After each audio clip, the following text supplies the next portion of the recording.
Hello and welcome to Sports Room. I'm Anirudh Madhavan and with me is veteran journalist Ayaz Memon.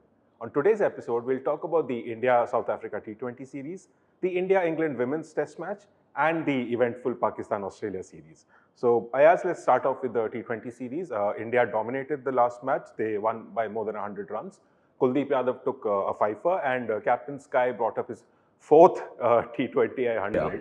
So, what did you think of India's performance yesterday and throughout? I mean, the second match, South Africa won, and the first match was unfortunately washed out. So, the series ends 1-1. But do you think there are some of the youngsters have put their hand up to be in contention for the World Cup squad?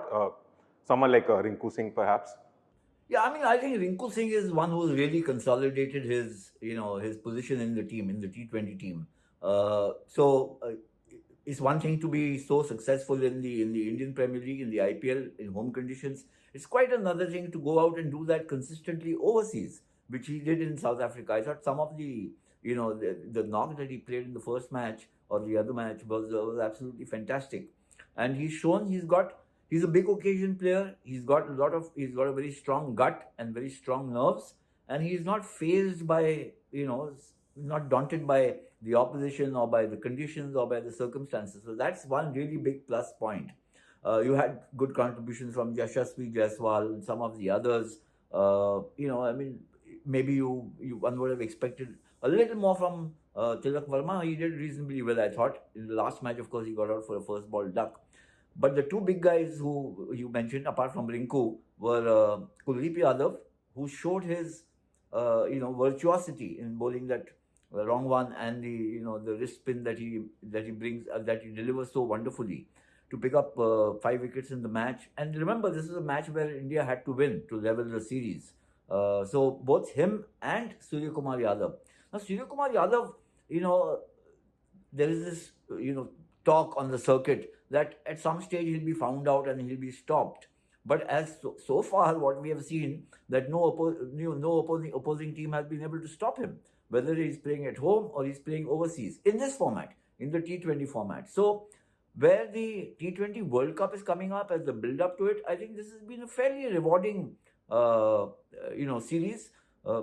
One match, of course, washed out, but some questions. I think there's still a lot of the questions will be posed or will arise as we approach the T20 World Cup. The matches aren't too many internationals, but there is the big ticket IPL. So this question of who makes the cut, who doesn't make it, will continue, I think, till the verge of the selection. But some good signs are that guys like Kuldeep Yadav, Suryakumar Yadav, Rinku Singh are coming along very, very strongly. Yeah, and on that topic, I'd like to discuss this. We've seen this aggressive approach to batting when it comes to India. Now, they don't slow down when a wicket falls, they just keep going, at least in the series. So, do you think this is a long-term strategy, or do you think they could go back, could slow down after a certain player's return to the team? I think in the T20 format, it's anathema to have a dot ball. You have a dot ball is almost blasphemy. So I think the approach in T20 cricket, and it's not just about the Indian team, it's about a global trend or a global pattern. No team today bats to kind of build up an innings with using up overs, deliveries and overs that kind of boomerangs that approach.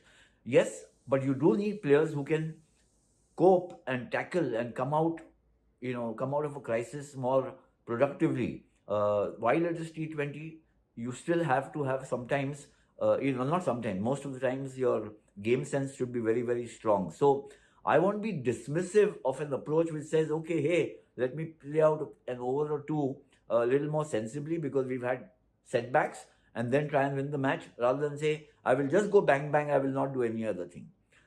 In the T20 format. In the other formats, of course, we've seen that, even in the World Cup, which concluded and where there was a flavor and a tempo with which India played, which was in fact quite different from the tempo and the flavor with which Australia played.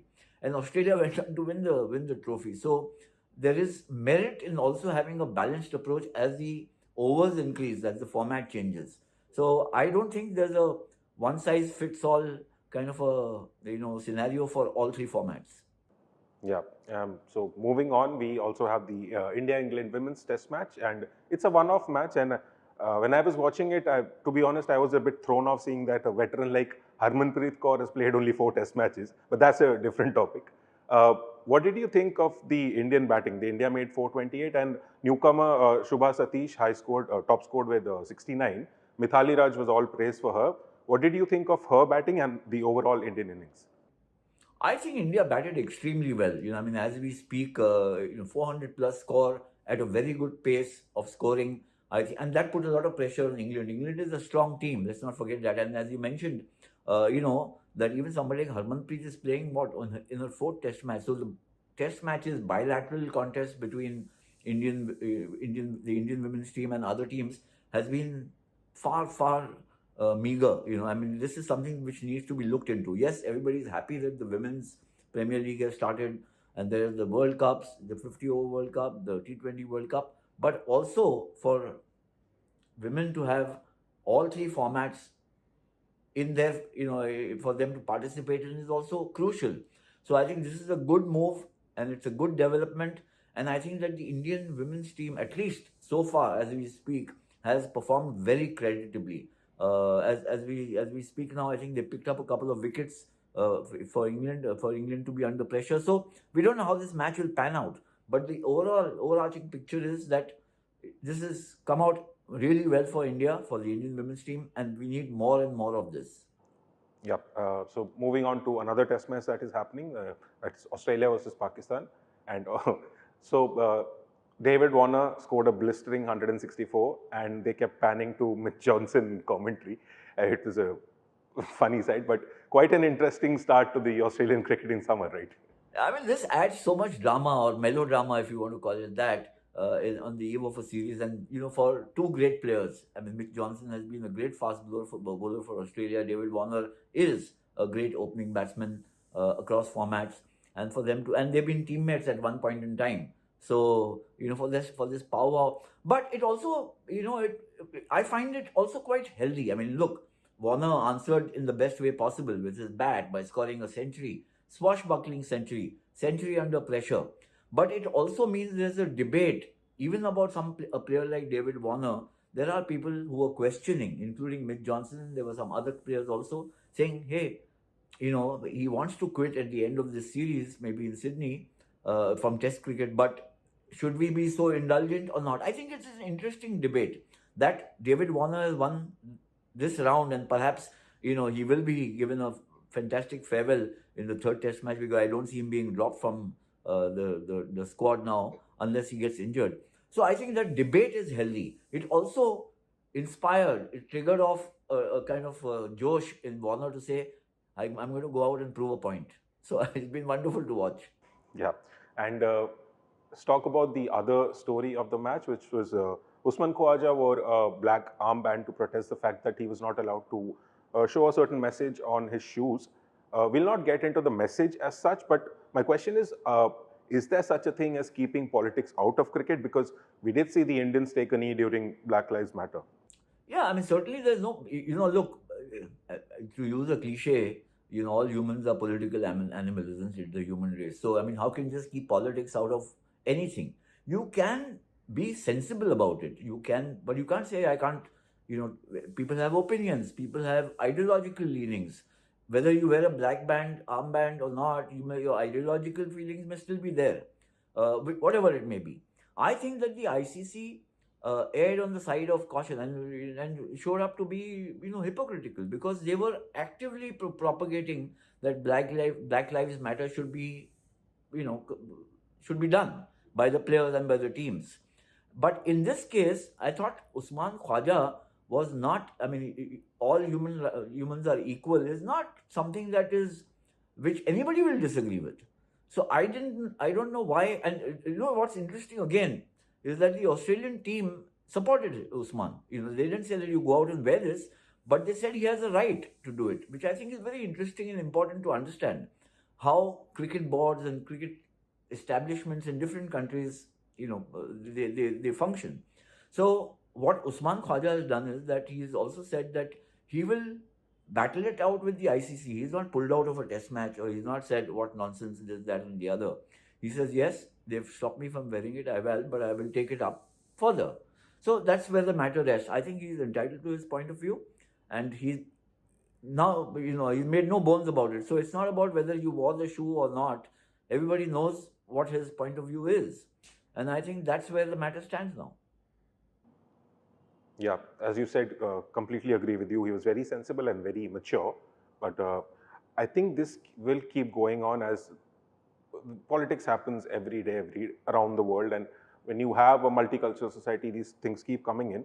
But we'll keep focusing on the cricket as we move forward. Anirudh, about Pakistan, I just thought a little mention here. This is a very big series for them. Their cricket in the last couple of years has been rather mediocre. Remember, they lost a series to England at home, which was 0-3. They were blanked out. So they fared miserably in the World Cup, despite entering the tournament as a top-ranked team.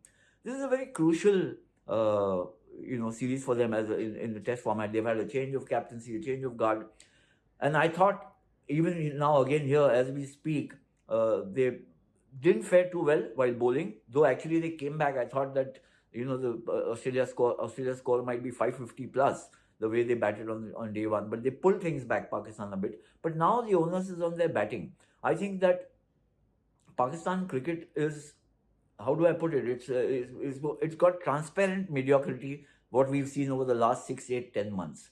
Now, they need to show that they still belong in the upper echelons of Test cricket.